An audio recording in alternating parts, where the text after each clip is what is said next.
નમસ્કાર, પ્રણામ, સ્વાગત છે દર્શક મિત્રો આપનું આજના એક નવા વિડીયો સાથે। તો મિત્રો, આજે આપણે વૈદિક શાસ્ત્રો મુજબ શનિના કર્મ કઈ કઈ રાશિઓને મળવાના છે અને શનિદેવના આશીર્વાદ પ્રાપ્ત થવાના છે અને તેમનું વિશેષ ફળ કોને આપવામાં આવી રહ્યું છે। તો મિત્રો, આ 12 રાશિઓમાંથી કઈ 5 રાશિઓને શનિદેવ ખૂબ જ પ્રસન્ન થવાના છે। તો મિત્રો, આ 5 રાશિઓ કઈ કઈ છે કે જેમનું જીવન શનિદેવ પોતાના આશીર્વાદ વરસાવીને બદલી નાખવાના છે। તો મિત્રો, આ વિડીયોને અંત સુધી જરૂરથી નિહાળતા રહેજો અને જો આપને આ વિડીયો અમારો પસંદ આવ્યો હોય તો વિડીયોને લાઈક, શેર અને અમારી યુટ્યુબ ચેનલને સબસ્ક્રાઈબ કરવાનું બિલકુલ પણ ભૂલશો નહીં। તો મિત્રો, આપણે આજના વિડીયોમાં આગળની માહિતી તરફ આગળ વધીએ। તો ચાલો આજના વિડીયોની આપણે શરૂઆત કરીએ અને એ 5 રાશિઓ વિશેની માહિતી વિગતવાર મેળવીએ। મિત્રો, વૈદિક જ્યોતિષ શાસ્ત્રમાં શનિને કર્મનું ફળ આપનાર અને પરિણામ આપનાર ગ્રહ માનવામાં આવે છે। શનિ આપણા સારા અને ખરાબ બંને કાર્યોનું ફળ આપે છે। આ જ કારણ છે કે શનિદેવને ન્યાયના દેવતા પણ કહેવામાં આવે છે।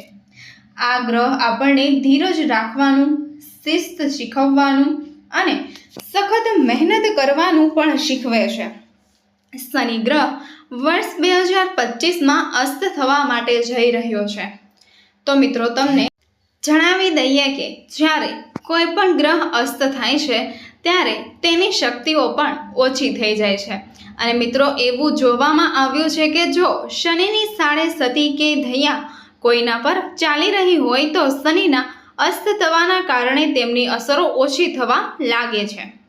તેનાથી તેઓ રાહત પણ અનુભવી શકે છે। પરંતુ મિત્રો, મોટા ભાગના કિસ્સાઓમાં શનિના અસ્ત થવાને કારણે સમસ્યાઓ પણ વધી શકે છે। તો મિત્રો, એવી સમસ્યાઓ જેવી કે નોકરીમાં સમસ્યા, ખરાબ સ્વાસ્થ્ય, પરિવારમાં ઝઘડા વગેરે। મિત્રો, વૈદિક જ્યોતિષ શાસ્ત્ર અનુસાર શનિદેવ 28 ફેબ્રુઆરી 2025 થી 40 દિવસ સુધી અસ્ત અવસ્થામાં રહેશે। 9 એપ્રિલ 2025ના રોજ શનિદેવ ઉદય થશે। શનિ હાલમાં કુંભ રાશિમાં ગોચર કરી રહ્યા છે અને મિત્રો, આ રાશિમાં અસ્ત અને ઉદય થશે। તેમજ શનિ વર્ષ 2025માં 29 માર્ચે મીન રાશિમાં ગોચર કરશે। તેમજ 2025માં શનિના અસ્ત થવાથી 5 રાશિઓને મોટા બધા પડકારોનો સામનો કરવો પડી શકે છે। તો ચાલો જાણીએ આ 5 રાશિઓ વિશે। નંબર 1, મેષ રાશિ। શનિની અસ્ત થવાને કારણે મેષ રાશિના લોકોની આવકમાં ઘટાડો અને બિનજરૂરી ખર્ચાઓ થવાની પણ સંભાવનાઓ દેખાય છે। તેમજ રોકાણમાં નુકસાન થઈ શકે છે। નોકરીમાં સમસ્યાઓ આવશે। કાર્યસ્થળ પર ઉપરી અધિકારીઓ સાથે વિવાદ અને મતભેદો પણ વધી શકે છે। તેમજ પ્રમોશન કે નવી તકો મળવામાં પણ વિલંબ થઈ શકે છે। તેમજ સ્વાસ્થ્ય સમસ્યાઓ પણ તમને પરેશાન કરશે।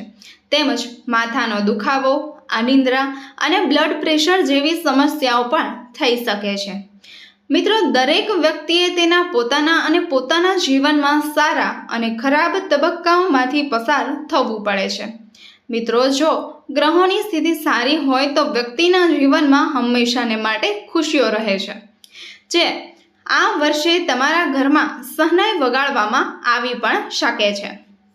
મિત્રો, ભાઈ બહેન વચ્ચેનો અણબનાવ પણ ખતમ થઈ જશે। ભાઈ બહેનો વચ્ચેની પ્રેમ નિકટતા પણ વધી શકે છે અને ગયા વર્ષ 2024ની સરખામણી કરતાં તમારામાં કોર્ટમાં ચાલી રહેલા તમામ કોર્ટ કેસનો પણ અંત આવશે। દેવગુરુ બૃહસ્પતિની કૃપા તમારા પર છે।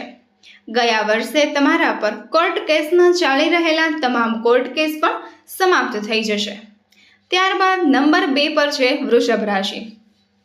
કુંભ રાશિમાં શનિની અસ્તની અસરને કારણે પારિવારિક વિખવાદ વધશે।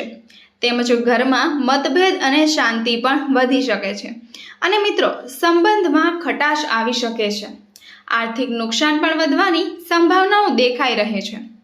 વ્યર્થ ખર્ચાઓ અને દેવું વધવાના પણ સંકેતો આવે છે. કોઈ પ્રોજેક્ટ કે કામમાં અચાનક અડચણ આવી શકે છે. કાર્યમાં વિક્ષેપ નાણાકીય આવક પર નકારાત્મક અસર કરશે. આ રાશિમાં જન્મેલા લોકોને ભાગ્યનો પૂરેપૂરો સાથ પણ મળી શકે છે. તેની સાથે લાંબા સમયથી અટકેલા કામ પૂર્ણ થઈ શકે છે અને સંપત્તિમાં વધારો થઈ શકે છે. આત્મવિશ્વાસ અને હિંમત તરફથી વચ્ચેથી જે કારણે તમને દરેક ક્ષેત્રમાં સફળતા મેળવી શકશો. તેમજ લાંબા સમયથી અટકેલા કામ પૂર્ણ થઈ શકે છે.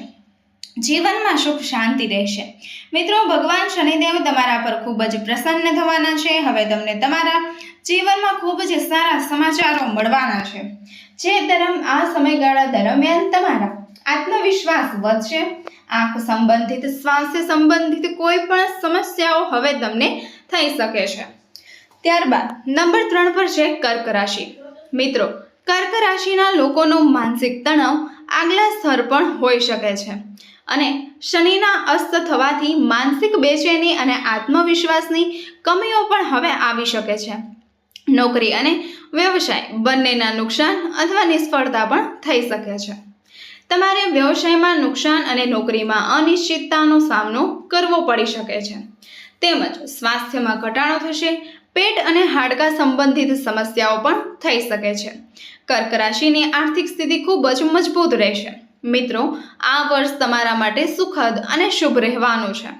તમને તમારા નાણાકીય ક્ષેત્રમાં ઘણા સારા પરિણામો પણ જોવા મળી શકે છે. નવા વર્ષમાં તમને કોઈ પણ કાર્યમાં કોઈ સમસ્યાનો સામનો કરવો પડશે નહીં. તેમજ દેવગુરુની કૃપાથી તમે પ્રગતિના માર્ગ પર આગળ વધશો. તમે પૈસા કમાવવાના નવા રસ્તા મળશે, જેના દ્વારા તમને નિયમિતપણે પૈસા કમાઈ શકશો. કાર્યસ્થળ વિશે વાત કરીએ તો તમે તમારા કાર્ય પર જેટલું જ વધુ ધ્યાન કેન્દ્રિત કરશો, તેટલી જ વધુ તમને સફળતા પ્રાપ્ત થશે. ત્યારબાદ નંબર 4 પર છે સિંહ રાશિ. મિત્રો, સિંહ રાશિના લોકોના કરિયરમાં હવે અવરોધો આવશે. તે જ સમયે નોકરી કરતા લોકોને નોકરી પર ઉચ્ચ અધિકારીઓ સાથે વિવાદ પણ થઈ શકે છે. પ્રમોશન અથવા નવી તકો પણ મોકૂફ થઈ શકે છે. મિત્રો, કમાણી ઘટી શકે છે અને ખર્ચો અચાનક જ વધી શકે છે. તેનાથી આર્થિક કટોકટી વધુ ઘેરી બની શકે છે. સંબંધોમાં ખટાશ આવશે. અહંકારને કારણે પારિવારિક અને વૈવાહિક જીવનમાં સમસ્યાઓ આવી શકે છે. તેમજ સિંહ રાશિના લોકો પણ તેની ખાસ અસર પડશે. મિત્રો, તમને જણાવી દઈએ કે વર્ષ 2025 હવે શરૂ થઈ ગયું છે અને માર્ચ મહિનામાં શનિદેવ મીન રાશિમાં પ્રવેશ કરશે. મિત્રો, આવી સ્થિતિમાં શનિદેવ લોખંડના પગ સાથે સિંહ રાશિમાં પ્રવેશ કરશે. તેનાથી આ રાશિઓને ઘણા બધા ફાયદાઓ થશે અને તમને અનેક પ્રકારની સમસ્યાઓનો સામનો કરવો પણ પડી શકે છે. તો મિત્રો, જાન્યુઆરી 2025માં તમારી આર્થિક સ્થિતિ ખૂબ જ અદ્ભુત થશે અને મિત્રો, આ સમયગાળા દરમિયાન તમને આવકમાં ક્ષેત્રમાં ઘણો બધો ફાયદો પણ અને નફો પણ મળશે.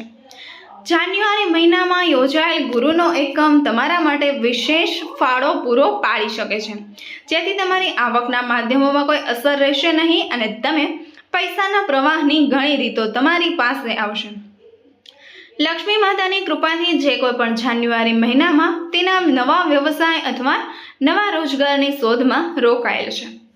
ત્યારબાદ નંબર 5 પર છે મકર રાશિ. શનિના અસ્ત થવાને કારણે મકર રાશિના લોકો માટે એક અલગ પ્રકારના પડકારો હશે, જેના કારણે તમે શનિની વિશેષ દ્રષ્ટિનો શિકાર બની શકો છો. શનિની સીધી અસર મકર રાશિ પર થાય છે. સેટિંગને કારણે પૈસાની ખોટ, દેવું અને વિવાદો વધી શકે છે. સ્વાસ્થ્ય પર ગંભીર અસર પડશે. ઘૂંટણ અને પગમાં દુખાવાની સમસ્યા થઈ શકે છે. કાર્યમાં અવરોધો આવશે. કાર્યસ્થળ પર બિનજરૂરી સમસ્યાઓ આવી શકે છે. મિત્રો, આ રાશિની બધી મુશ્કેલીઓ જાન્યુઆરી 2025ના મહિનામાં સમાપ્ત થશે. દેવી લક્ષ્મી અને ભગવાન નારાયણની વિશેષ કૃપા તમારા પર બનાવવામાં આવી રહી છે, જેથી દેવી લક્ષ્મી અને ભગવાન નારાયણ તમને તેમના આશીર્વાદ જરૂરથી આપશે. તેથી મિત્રો, તમે લોકો આ વિડીયોમાં છેલ્લે સુધી જોતા રહેજો, કારણ કે આ વિડીયોમાં આ રાશિના લોકો માટે ખૂબ ખાસ રહેશે. મિત્રો, ચાલો તમને જણાવી દઈએ કે જાન્યુઆરી મહિનામાં ગુરુ, શુક્ર, રવિ અને સોમ રાશિના નિશાનીને બદલવા જઈ રહ્યા છે, જે તમામ 12 રાશિઓના ચિહ્નોને અસર કરશે. તમારી ઈચ્છા મુજબ કામ કરી શકો છો. તમે તમારા સ્વરમાં ફેરફાર કરી શકો છો, જેના કારણે તમને સારી સ્થિતિ મળશે. જે લોકો લાંબા સમયથી નોકરી માટે તૈયારી કરી રહ્યા છે તેમને સારી તક મળશે, જેના કારણે તમને સમયસર નોકરી મળશે. આ સમયે બેરોજગાર લોકોને પણ નોકરી મળવાની શક્યતા છે.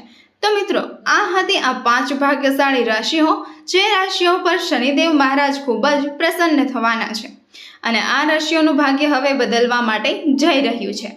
તો મિત્રો, આજનો આ વિડીયો તમને કેવો લાગ્યો અને આજની આ અવનવી માહિતી તમને પસંદ આવી હોય તો અમારી યુટ્યુબ ચેનલ દર્શ સ્ટોરીને સબસ્ક્રાઇબ કરવાનું બિલકુલ પણ ભૂલશો નહીં.